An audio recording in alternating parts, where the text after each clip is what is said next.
हुजूर का जिक्र पाक करे। वैसे रब कहता है कि मैंने अपने नबी के जिक्र को किसी और के जिम्मे नहीं छोड़ा, माज़अल्लाह किसी का मोहताज नहीं, वरफ़अना लका ज़िक्रक। ए महबूब, हमने आपके लिए आपके जिक्र को बुलंदी अता फरमा दी। हुजूर का जिक्र बुलंद है। हजरत अबू कतादा रज़ी अल्लाह तआला अन्हु फरमाते हैं दुनिया में भी बुलंद है, आखिरत में भी बुलंद है, ये हर वक्त बुलंद है।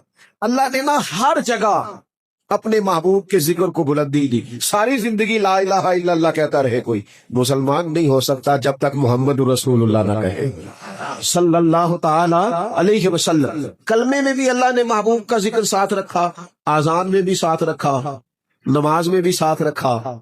महबूब पाक अलैहिस्सलाम का जिक्र कुरान ने जा बजा दिया और बड़ा अनोखा अनोखा करके किया। कहीं कहा मेरे महबूब मुबश्शिर है, कहीं कहा नजीर है, कहीं कहा शाहिद है, कहीं कहा दाई इल्लल्लाह है।